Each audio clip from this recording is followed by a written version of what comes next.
Seja bem-vindo ao canal Informação Cristã. Antes de continuar, deixe um like e inscreva-se no canal para continuar recebendo novos vídeos. Muito obrigado e que Deus te abençoe.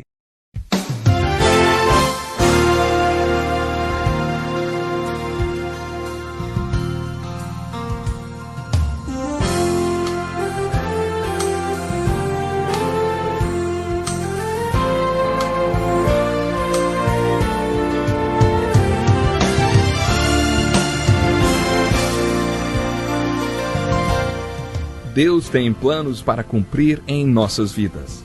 Essa é a mensagem de toda a Bíblia e é isso mesmo que estamos estudando aqui no Encontro com a Palavra, escrito pelo pastor Dick Woodward e narrado pelo pastor Edson Bruno. Fique atento a mais um programa que o Ministério Cooperativo Internacional leva a você. Com você agora, pastor Edson Bruno.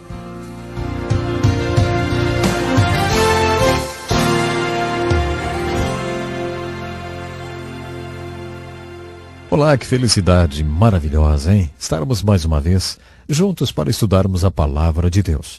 Já concluímos a primeira parte do estudo dos 5 primeiros livros da Bíblia, conhecidos como livros da lei. Esses livros são chamados de livros da lei porque contêm a declaração da lei. Eles contêm a lei de Deus, ou o que também chamamos de a lei de Moisés. Em certo sentido, esses livros não são apenas livros da lei, mas também livros históricos. Existe uma narrativa histórica em alguns desses livros da Bíblia. Os próximos 12 livros do Velho Testamento são todos livros históricos. Portanto, em certo sentido, podemos dizer que os primeiros 17 livros da Bíblia são todos livros históricos. Depois de concluirmos que os 17 primeiros livros do Velho Testamento falam da história do povo hebreu, podemos fazer as seguintes perguntas. Por que devemos estudar tanta história? Por que devemos estudar tanta história dos hebreus? Afinal de contas, por que temos que estudar história e ainda a história dessa naçãozinha, a nação de Israel? Por que 17 livros inspirados por Deus são livros sobre a história dos hebreus? Há várias respostas para essas perguntas. Uma delas já foi mencionada várias vezes. Essas coisas aconteceram e foram escritas como advertência para nós que vivemos o fim dos tempos. O apóstolo Paulo fez essa afirmação na primeira carta aos Coríntios, capítulo 10, versículo 11. Muitos acreditam que, apesar de estar no Novo Testamento, esse versículo é um versículo-chave para o Velho Testamento, especialmente para a sua narrativa histórica. Todas essas coisas aconteceram com eles.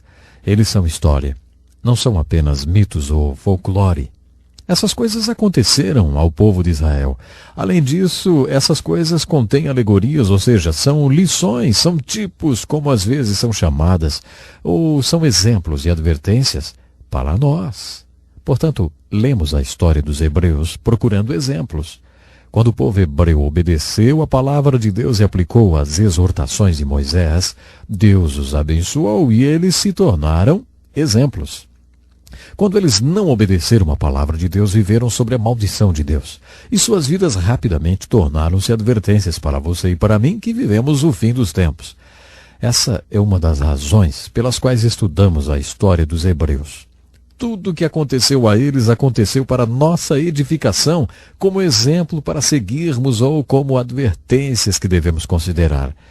Outra razão pela qual a Bíblia dedique tanto espaço à história dos hebreus é porque eles são o povo escolhido de Deus por meio do qual todas as nações da terra são abençoadas, como a vinda do Messias. Exatamente. A vinda do Messias serviu para abençoar todas as nações da terra. Quando Deus decidiu vir a esse mundo e tornar-se homem, ele não se tornou um homem branco ou preto, vermelho ou amarelo. Ele criou uma nação especial, com o propósito único de vir a esse mundo. Quando ele comissionou Abraão para ser o pai desse povo, ele disse: "Em ti serão benditas todas as nações da terra." A história do povo hebreu é tão importante porque foi através dele que o Messias veio. Além disso, foi através dessa nação especial que a palavra de Deus chegou até nós. Paulo destacou isso em suas epístolas no Novo Testamento. O povo hebreu é especial.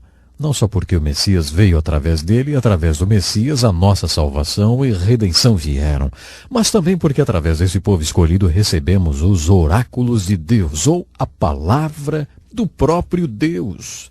É uma história especialíssima.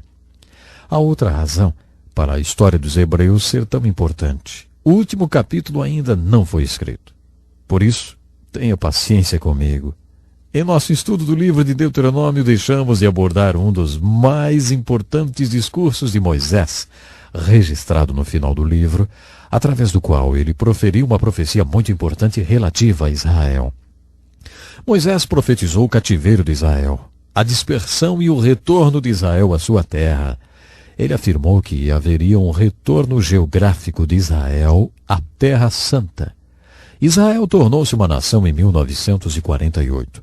Ezequiel, Jeremias, Isaías e Moisés profetizaram esse retorno. Se você estiver interessado nas profecias bíblicas, então está interessado no que denominamos de escatologia, que significa o estudo das últimas coisas. Se você está se perguntando o que acontecerá, como será consumada a história humana, descobrirá que a Bíblia tem muito a dizer a respeito desse assunto. Deus tem um plano e consumará a história humana de acordo com esse plano. Se você está interessado no plano de Deus para a consumação da história humana, mantenha seus olhos fixos em Israel. Isso mesmo, mantenha seus olhos fixos na Terra Santa. Na carta de Paulo aos Romanos, dos capítulos 9 a 11, Paulo escreveu uma profecia muito importante sobre a salvação de Israel. Israel se voltará para Deus e Deus se voltará para Israel.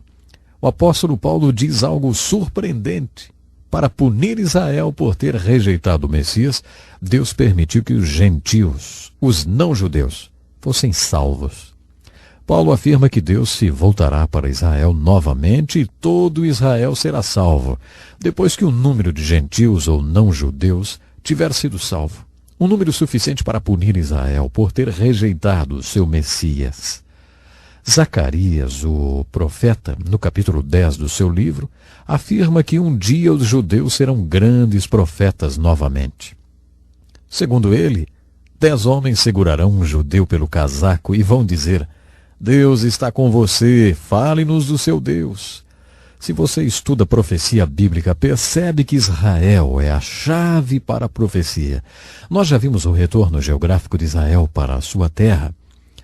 Ainda não vimos o retorno espiritual de Israel para o seu Deus. Já percebemos alguns movimentos emocionados nessa direção. Há alguns acontecimentos realmente interessantes, como, por exemplo, as sinagogas messiânicas. Temos visto uma parte do povo escolhido de Deus nascer de novo e se converter e abrir sinagogas messiânicas.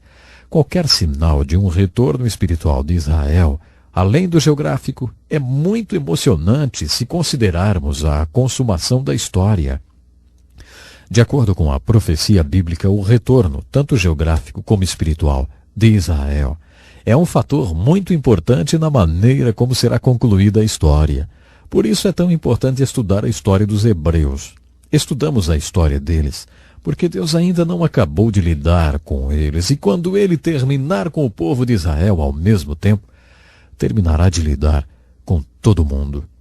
Podemos justificar a necessidade de estudar história nesse estudo dos livros históricos do Velho Testamento da seguinte forma. Suponha que amanhã você acorde em um hospital e seja informado que sofreu um acidente no caminho para casa e, como resultado do acidente, contraiu amnésia total. Suponhamos que você não tenha a menor ideia de quem você seja e nem de onde você veio. Você não tem a menor ideia de quem é a mulher que parece ter intimidade com você, e nem essas crianças que entraram no quarto chamando você de papai ou de mamãe. Você não tem a menor ideia de quem são eles e está completamente perdido porque está sofrendo de amnésia total. Isso pode acontecer. Qual seria a coisa mais importante do mundo para saber em um momento como esse? Seria, claro, o que nós chamamos de história social.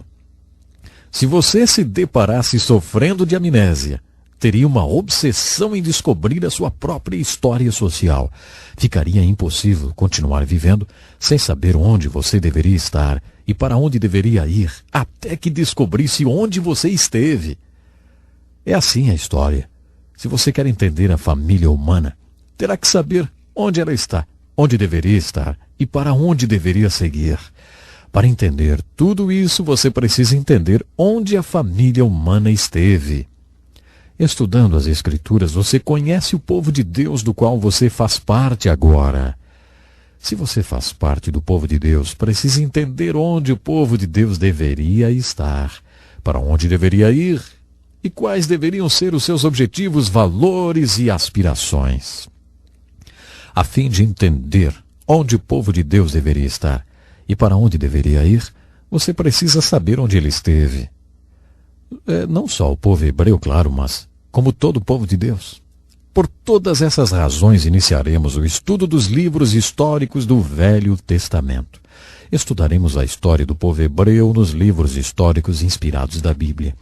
Lembre-se que a Bíblia é um livro fantástico.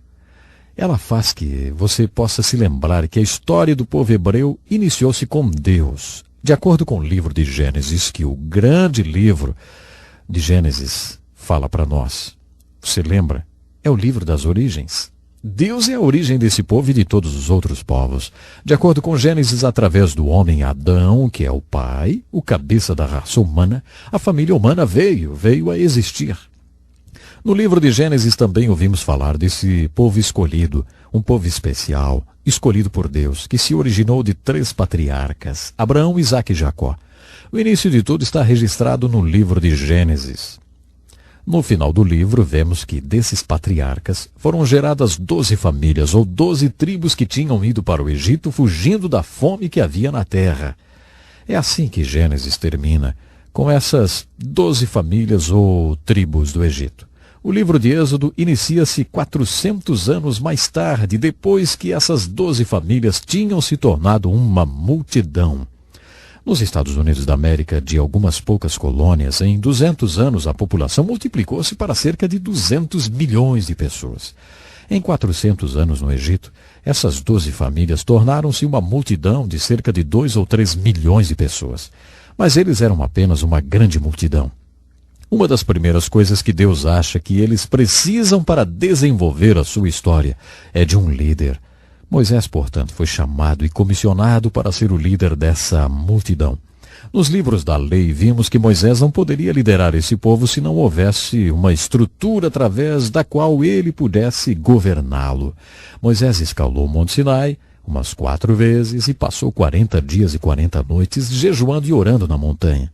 Em resposta às suas orações, Deus deu a Moisés a lei de Deus, os 5 primeiros livros da Bíblia. Essa lei se tornou a estrutura através da qual Moisés lideraria aquele povo. Com o desenvolvimento de sua história, aquela multidão indisciplinada e desorganizada passou a ser uma nação. Agora eles tinham um líder, uma estrutura de leis e um tipo de governo, mas também tinham um problema. Estavam no lugar errado, estavam no Egito. Deus tinha um lugar para eles e não era o Egito, era Canaã. Eles teriam que passar pela libertação do Egito. Essa libertação aconteceu através da liderança de Moisés. O livro de Êxodo conta essa história. Já o livro de Números nos apresenta a saída do povo de Israel do Egito. E assim a história continua. O nosso tempo hoje já acabou, mas eu quero convidar você, esteja conosco no próximo programa. Nós vamos continuar viajando de uma forma especial pela história do povo de Israel. Até lá então. Que lição importantíssima. Obrigado, pastor Edson Bruno. Prezado ouvinte, coloque em prática o que você ouviu aqui. Sem dúvida, sua vida será grandemente abençoada. Este é um estudo escrito pelo Dr. Dick Woodward, na voz do pastor Edson Bruno. Escreva-nos e solicite o material. Nosso endereço é Encontro com a Palavra, Caixa Postal 2011, CEP 89201-970, Joinville, Santa Catarina. Até o nosso próximo encontro com a Palavra.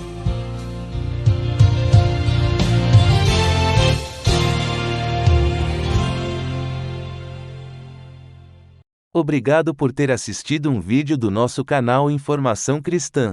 Esperamos que ele tenha edificado a sua vida e também da sua família. Pedimos que por favor se inscreva no nosso canal, dê um like e compartilhe esse vídeo para o maior número de pessoas, para que elas também sejam edificadas e alcançadas pela palavra do nosso Deus. Que Deus te abençoe e até o próximo vídeo.